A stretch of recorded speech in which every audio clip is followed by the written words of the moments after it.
The injection goes intravenously, so it goes IV.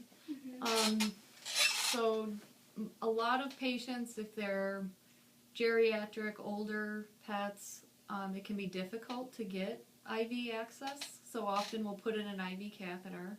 It doesn't take long to do so, just a couple minutes. And the treatment table you saw in the back, a lot of times we'll take the animal back there, put in the IV catheter, and then bring them back into the room to be with the owners here, and then give the injection with the owners present or not present, depending on what they wish. So IV catheter is one of the tools we use to make sure that the needles and the medication itself. If animals are painful, and we think that it would be best to sedate them a little bit before we do anything, we can do that. You know, so if they can't sit still for some reason because they're painful to even put the IV catheter in, then we can always give some type of pain medicine or sedation prior to doing anything.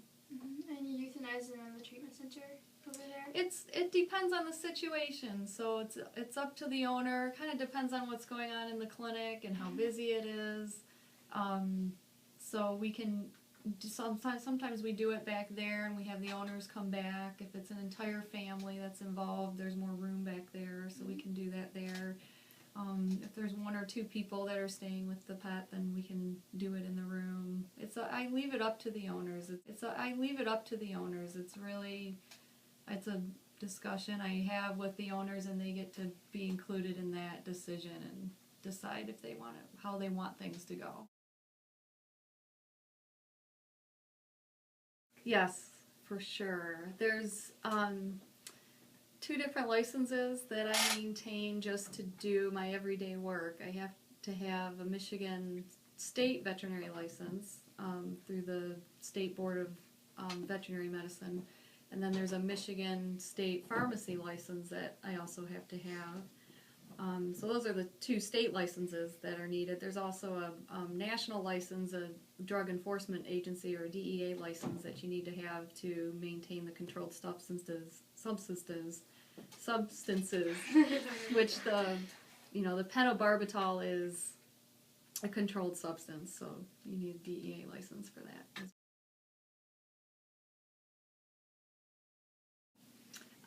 We give an injection that's an overdose of an anesthetic. The drug is called pentobarbital, and it's a concentrated dose of the pentobarbital that's given, so it's a fatal dose. It's really quick. It's once we give the injection, it usually just takes a few seconds, but even in that few second period, the animal is unconscious, and they're not aware of what's going on, so they're anesthetized and unconscious before their heart stops. So it's painless, basically? It's painless.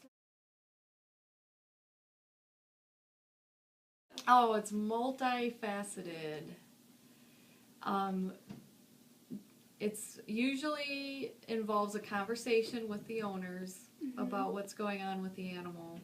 So the factors include physical factors, what disease processes are going on with the animal, the quality of life issues, that's a big discussion, and then we talk about the emotional ties and the bonds with the animal, and when the owner is prepared and ready to do that. So there's multiple factors that are involved in the decision-making process for that.